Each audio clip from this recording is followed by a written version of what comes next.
참조해 주시고요. 오늘 주신 하나님의 말씀 우리 함께 보겠습니다. 우리에게 주신 하나님의 말씀은 열왕기하 18장 5절로부터 7절까지의 말씀, 열왕기하 18장 5절로부터 7절까지의 말씀, 우리 합독해서 말씀을 함께 받도록 하겠습니다. 함께 합독하죠. 시작.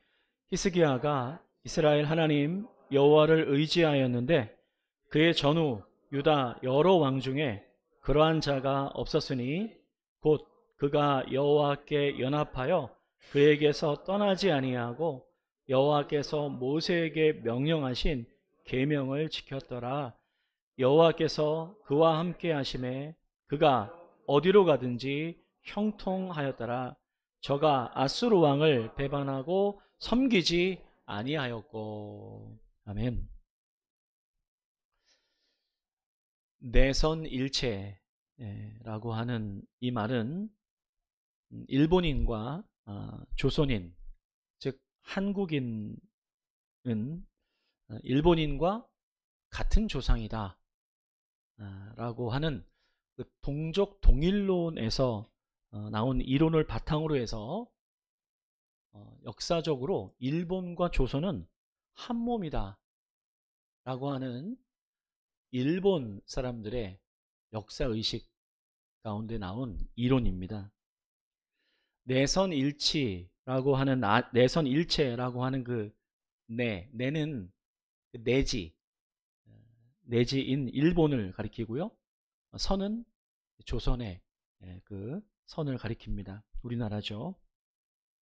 1910년도에 강제적인 한일 합방 이후에 일본은 우리나라 그 사람들의 강한 그 반일 감정, 그리고 그 항일투쟁이죠. 독립을 향한 항일투쟁을 아예 근본적으로 그 없애버리기 위해서 온갖 노력을 다합니다.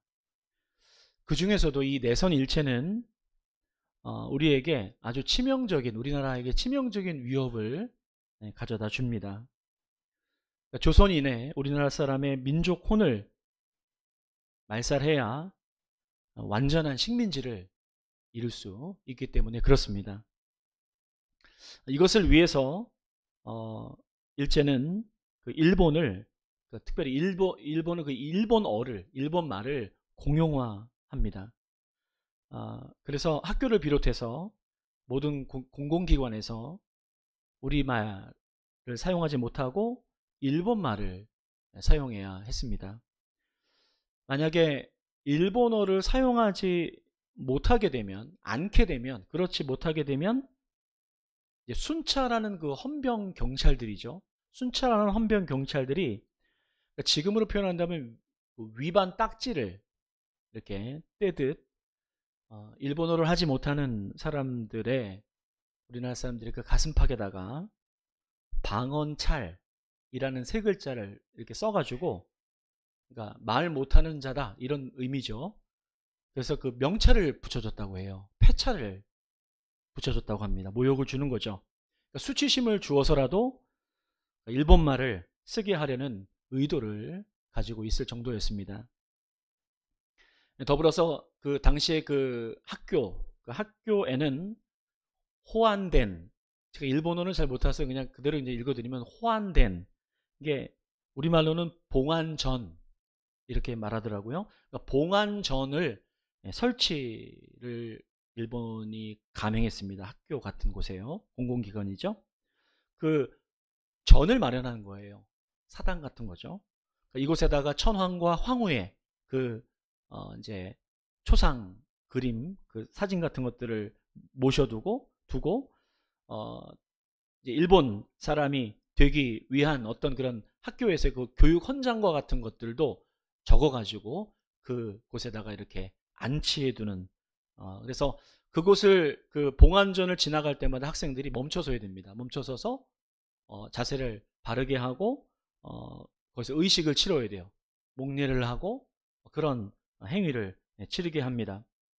그럼 교직원들도 마찬가지고, 그래서 경례를 꼭 하고 그런 이제 숭배를 하게 하는 거죠. 그게 규칙입니다. 학교에 그런 이제 봉안전이라는 사당과 같은 그런 민족혼을 말살하기 위해서 그런 것들을 만들었다는 거예요. 집에서도 마찬가지였다고 합니다. 집에서도요. 집집마다 그 일본 말로 가미다나래요. 가미다나를 두게 했다고 합니다. 이게 쉬운 표현으로 작은 산당과도 같은 것입니다. 가미가제의 그 가미죠. 가미는 신을 뜻하는 말이래요. 신을 뜻하는 말인데, 그러니까 그 작은 집에다가 작은 신당 같은 것들을 마련해 두고 거기다가 그 일본인들의 다신을 하니까 그쪽은요. 일본인들의 신들과 우리 조선인들의 조상들을 거기다가 함께 섞어서 그렇게 모시는 일종의 혼합이 이루어지게 됩니다. 목표는 하나예요. 민족혼을 없애기 위함입니다. 여러분, 혼은 생각이죠. 가치관입니다. 생각과 가치관이에요. 만약에 이걸 일본이 없애지 않는다면 사실은 궁극적인 통치가 이루어질 수 없다라고 본 것입니다. 사실 강제 합병이 됐던 그 초기에는 무력으로 이거를 이제 해보려고 일본이 그렇게 애를 썼죠. 하지만 오히려 이건 우리나라 사람들을 더 결속하게 하는 결과를 가져왔어요. 그 결과로 우리가 잘 알고 있는 1919년도에 3.1 운동이 일어나게 됩니다. 그래서 일제는 전략을 수정해요. 그래서 내어놓은 게 바로 이 내선일체입니다. 민족혼을 말살하기 위한 정책을 내어놓는 거죠. 쉽게 표현하면 섞어버리는 거예요. 섞어버리는 겁니다. 바로 그걸 통해서 일본에다가 이제 조선을 섞어버려서 더 이상 우리 민족의 어떤 생각과 가치관, 이 민족 정신이 나타나지 못하게 하려는 분명한 의도를 가지고 있는 것이죠. 결국 자기 자신이, 자기 민족이 어떤 누구인지 자기 정체성을 잃어버려야 자기를 마음대로 통치할 수 있기 때문입니다. 그러니까 아마도 이게 1930년대에서부터 이게 민족혼을 말살하기 위한 내선일체가 급속도로 진행이 됐기 때문에 만약에 우리의 독립해방이 늦어졌다면, 더 뒤로 갔었더라면 사실 이 민족혼을 말살하는 이 정책은 아주 굉장히 치명적인 결과를 낳을 수도 있었을 겁니다. 여러분, 우리가 내가 누구인지, 내 자신이 누구인지를 잘 모르는 질병이 있습니다. 이게 바로 정신병입니다. 내가 누구인지를 알지 못하는 거죠. 소위 미쳤다 라고 하는 것은 신병리학적으로 자기 자신을 잃어버린 상태라고 표현할 수가 있어요. 자기 자신을 잃어버리게 된다라고 한다면 사실 모든 것을 잃어버린 것과 마찬가지입니다. 하나님의 말씀인 이 성경을 읽다 보면 특별히 그 역사서라고 하는 이 성경에서 하나님께서 아주 초점을 맞추고 계신 부분이 있다는 것을 우리가 성경을 읽으면서 발견하게 됩니다. 그러니까 지나칠 정도로 우리가 읽기에는 하나님이 너무 집착하고 계시는 거 아닌가? 이렇게 볼 정도로 강조하고 있는 부분들이 있다는 거예요. 이스라엘 왕들을 평가하는 기준에 그게 있습니다. 그게 바로 산당입니다. 산당. 아무리 많은 업적을 이루었다 할지라도 산당을 제거했는가가 초점인 것을 보게 됩니다. 여러분, 왜 이토록 하나님께서는 이 부분을 중요하게 여기고 계신 것일까요? 이 산당이다라고 하는 것은 하나님의 자녀들에게는 가미다나가 되는 거예요. 가미다나입니다. 그러니까 처음에는 이런 생각을 하죠. 처음에는 지금까지 해왔던 것처럼 이 가미다나와 같은 산당에서 그곳에서 그냥 옆에 있으니까 하나님을 예배하면 문제가 될 게 없어 보입니다. 그래서 그곳에서 하나님을 예배하는 거예요. 하지만 시간이 좀 흐르면서 이제 자기를 위해서, 나를 위해서, 자신을 위해서 이제 각종 우상들을 가져오기 시작합니다. 어디선가 사오기도 하고 또 만들기도 하고 그래서 그것을 가미다나와 같은 그 산당에다가 두기 시작하는 거죠. 우상들과 하나님이 섞이게 됩니다.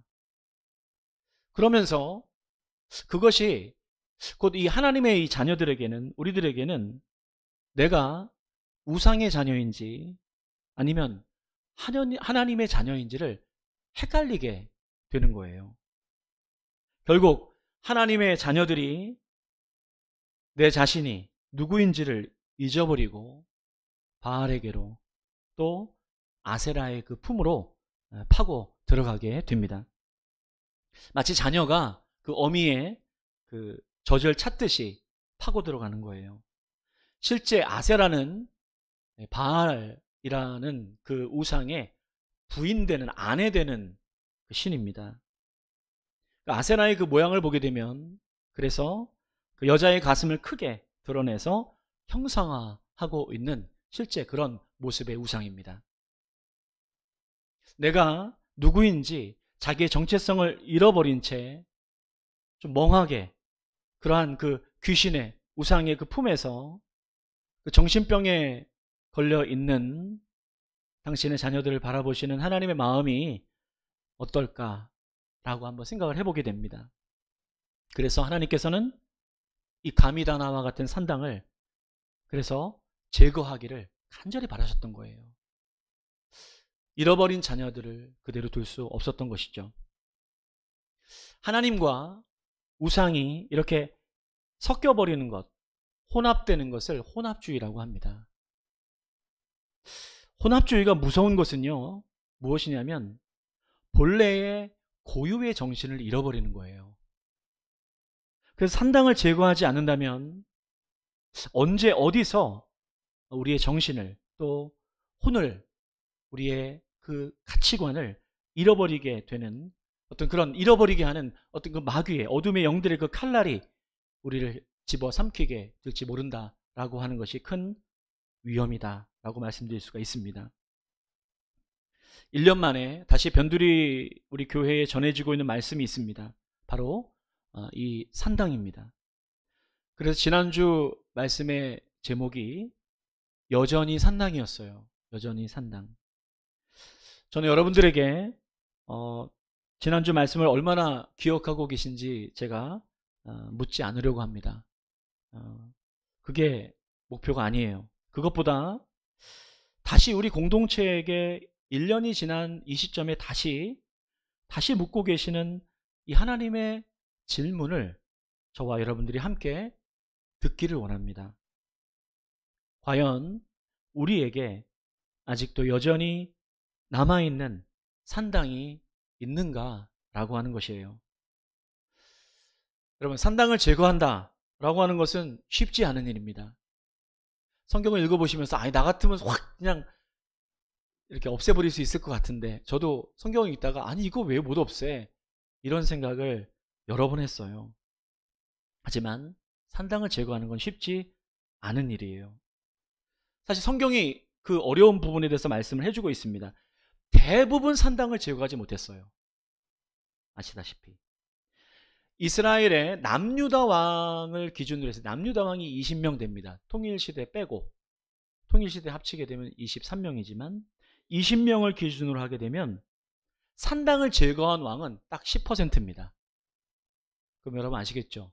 20명이 10%니까 산당을 제거한 왕은 딱 2명입니다. 2명의 왕이에요. 그만큼 산당을 제거하기는 쉽지 않았다라고 하는 것을 우리는 충분히 알 수 있습니다. 하지만 역사의 평가를 두 왕은 산당을 제거한 왕으로 당당하게 이름을 올리고 있어요. 오늘 예배를 드리고 있는 변두리 교회에서 다시금 1년 만에 리바이벌 같은 다시 똑같은 산당이라는 부분을 마주하고 있는 저와 여러분, 저와 여러분은 과연 하나님 나라의 역사에 있어서 어떤 평가를 받기를 원하십니까? 저희들도 다 평가가 되겠죠. 다만 왕이 아니라서 어디 실록 같은 데 기록이 안 될 뿐이지 분명히 우리는 평가를 받게 될 겁니다. 저는 그래서 우리에게 1년이 지나서 이렇게 다시 이 부분을 저희에게 묻고 계시는 하나님께, 묻고 계시다면, 이런 걸 전제로 했을 때 묻고 계신 하나님께 감사한 마음이 들었어요. 왜냐하면 하나님께서 아직 우리에게 기회를 주고 있으시다라는 생각 때문에 그렇습니다. 물론 우리가 산당을 제거하기에는 매우 부족한 사람들이다 라는 거 제가 잘 알고 있습니다. 우리의 힘으로는 산당을 제거할 수 없기 때문입니다. 여러분, 하지만 한 가지 분명한 게 있어요. 우리는 산당을 제거하기를 원합니다. 그러면 어떻게 해야 될까요? 역사 속으로 들어가 보면 됩니다. 그러니까 산당을 제거한 사람을 만나보면 되는 거예요. 그래서 오늘 말씀의 제목은 역사가 답했다, 여기에 라고 하는 말씀의 제목을 잡아봤습니다. 산당을 어떻게 제거했는지를 답하고 있는 사람이 여기에 있기 때문에 그렇습니다. 그는 히스기야입니다. 오늘 주어진 말씀의 3절과 4절 말씀을 다시 한번 본문의 말씀을 통해서 함께 히스기야를 만나봤으면 좋겠어요. 함께 말씀을 읽어보죠. 함께 읽습니다. 시작. 히스기야가 그의 조상 다윗의 모든 행위와 같이 여호와께서 보시기에 정직하게 행하여 그가 여러 산당들을 제거하며 주상을 깨뜨리며 아세라 목상을 찍으며 모세가 만들었던 놋뱀을 이스라엘 자손이 이때까지 향하여 분향함으로 그것을 부수고.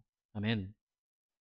히스기야가 어떻게 이렇게 제거하기 어려운 산당을 제거할 수 있었을까?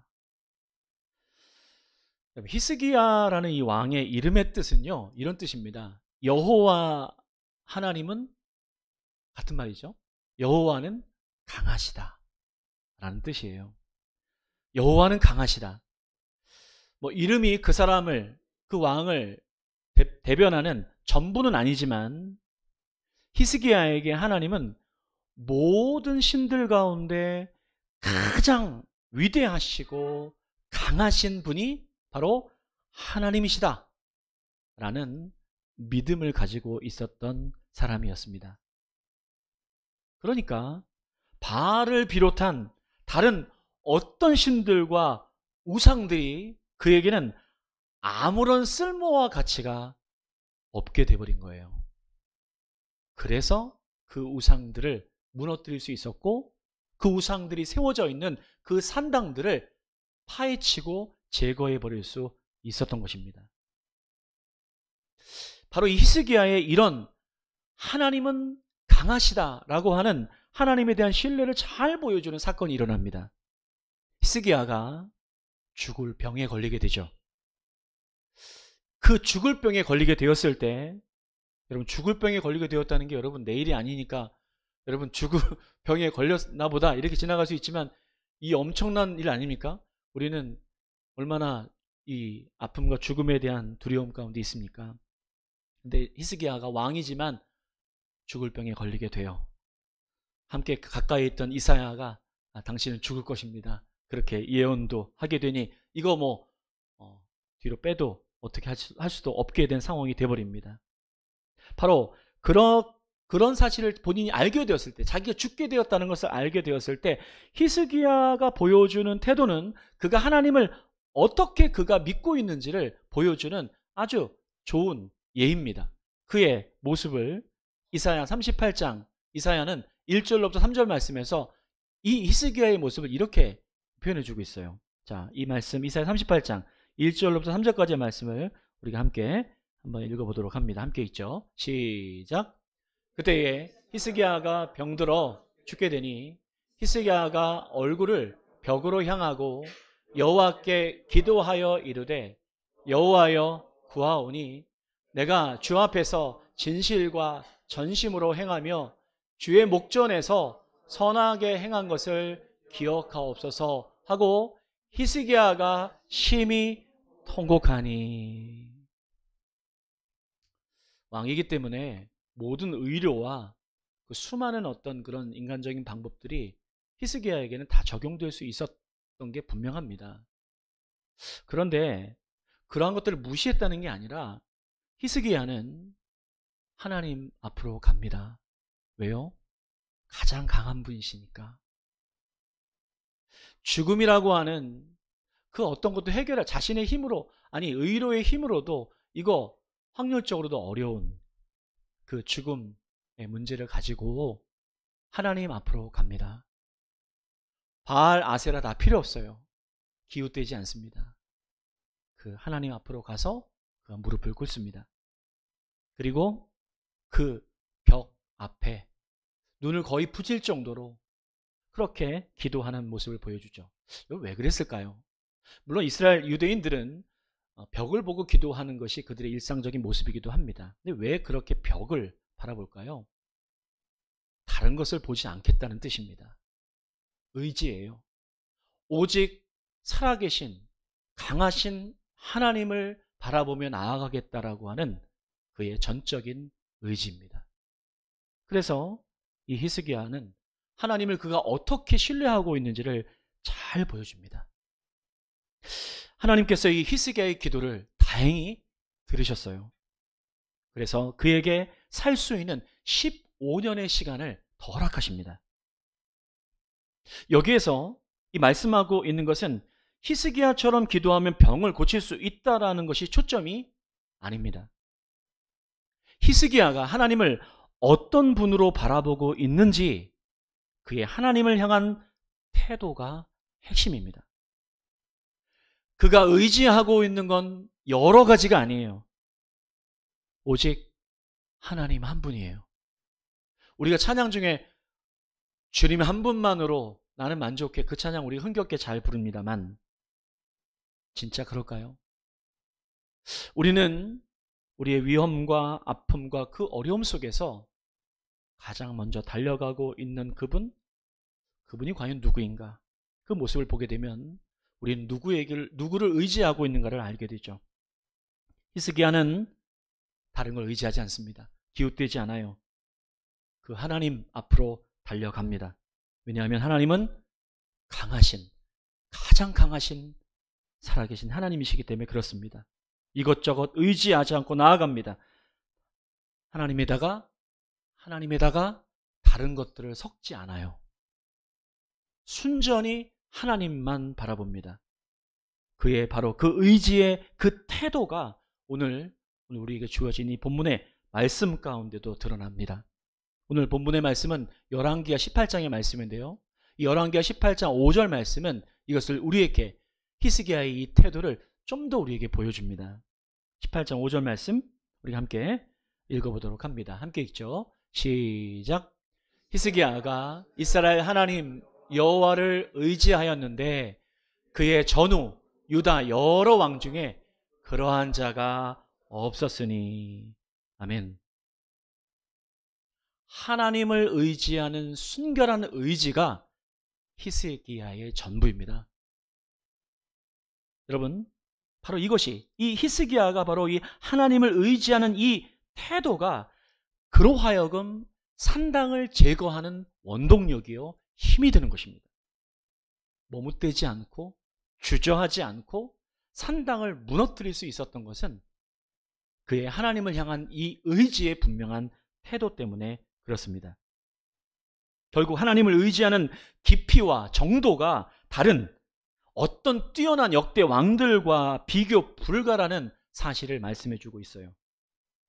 그가 하나님을 의지하는 데는 타협이 없습니다. 하나님을 의지하는 데는 섞지 않습니다. 하나님을 의지하는 것에 그 어떤 것도 거기에 견주지 않아요.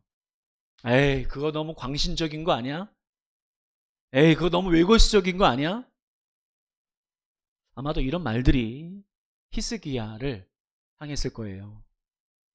그러나 조금만 생각해 보게 되면 이건 어떤 사역의 문제나 어떤 업적의 문제가 아닙니다. 여러분, 하나님을 의지한다라고 하는 것의 다른 표현은 하나님을 사랑한다라고 하는 것입니다. 하나님을 바로 그 사랑하는데 히스기야는 전적으로 사랑했다는 거예요. 사랑에는 여러분 90%의 사랑이 있습니까? 사랑은 100%입니다. 사랑은 사랑하지 않은 건 그건 0%죠. 0%입니다. 그러니까 하나님을 전적으로 사랑하지 못한다면 하나님을 의지하기 어렵습니다. 부분적으로 하나님은 이제 의지하기 시작하게 되는 것이죠. 그러나 여러분 어떻습니까? 나의 감이 나다. 발음도 어려워요. 감이 다납니까? 감이 나답니까? 감이 다나인 산당에다가 처음에는 하나님만을 예배할지 몰라요. 그러나 시간이 지나면서 퍼센트가 달라지기 시작하죠. 그러면서 거기다 갖다 두기 시작합니다. 네. 어떨 때는 바알을 가져다 두기도 하고요. 또 어떨 때는 아세라를 가져다 두기도 하고요. 그러면서 하나님은 50% 정도, 그리고 자기를 위해서 세우던 갖다 둔 그 우상의 나머지 절반의 마음을 의지하게 됩니다. 문제는 이렇게 섞이게 되면요, 결정적으로 어떤 문제가 생기게 되면 우리가 하나님의 자녀다라는 사실을 잃어버리게 돼요. 그러니까 정체성을 잃어버리게 된다는 것이죠. 우리가 영원토록 잊어버리지 않아야 될 것은 무엇입니까? 영원히 살아야 저와 여러분들이 잊지 말아야 될 것이 무엇입니까? 잊을 수 없는 게 뭐예요? 저와 여러분들은 하나님 나라의 하나님의 자녀들이다 라는 사실입니다.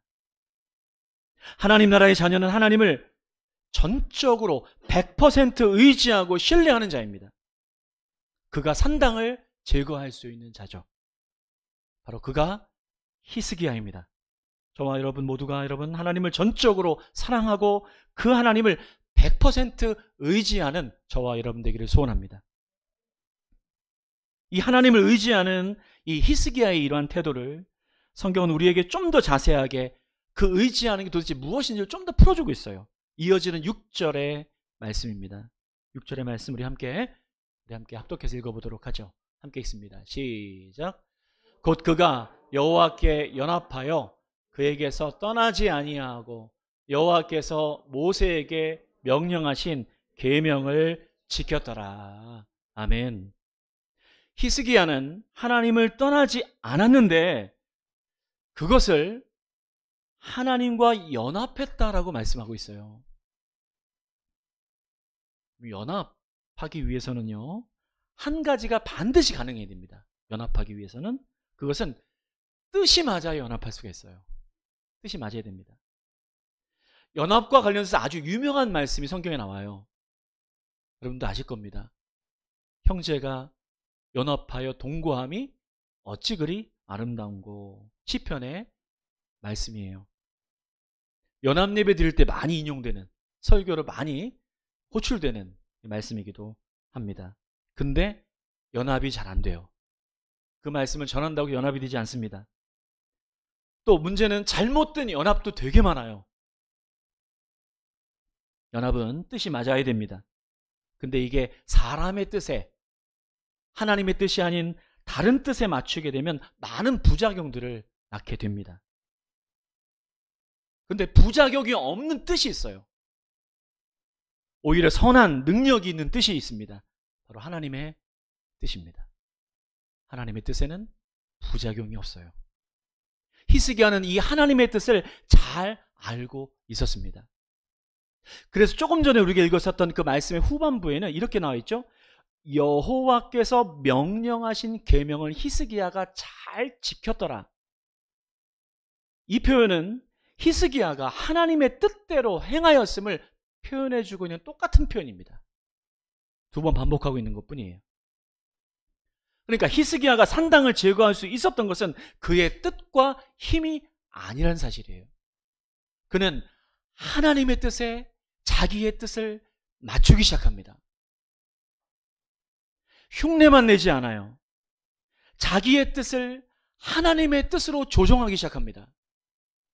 자기의 뜻과 하나님의 뜻이 다를 때 하나님의 뜻을 자기를 갖다 맞추는 게 아니라 자기의 뜻을 바꿉니다. 조정한다는 것이죠. 이게 바로 하나님을 의지하고 있는 구체적인 표현이에요. 산당을 제거한 왕이요, 히스기야 외에도 한 명이 더 있다는 거 아시죠? 두 명이었으니까. 요시야 왕입니다. 그도 히스기야와 동일한 태도와 모습을 가지고 있습니다. 요시야 왕의 이 태도의 모습은 열왕기하 23장 25절인데요. 요시야 왕의 모습도 함께 한번 확인해 봤으면 좋겠습니다. 함께 말씀을 읽어보도록 하죠. 함께 읽습니다. 시작. 요시야와 같이 마음을 다하며 뜻을 다하며 힘을 다하여 모세의 모든 율법을 따라 여호와께로 돌이킨 왕은 요시야 전에도 없었고 후에도 그와 같은 자가 없었더라. 아멘. 하나님을 의지하는 이 히스기야와 같은 태도를 이 요시야 왕을 통해서는 이렇게 표현되고 있죠. 마음을 다하고 뜻을 다하고 힘을 다하였다 라고 말씀합니다.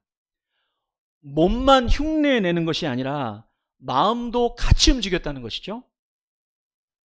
여기서 이 마음을 다하고 이 마음이 움직였다는 이 마음은 우리 안에 있는 이 마음인데요, 거짓 마음이 아닙니다. 그러니까 거짓 내가 아니에요. 내 안에는 거짓인 나도 있지만 내 안에는 진정한 내가 있습니다.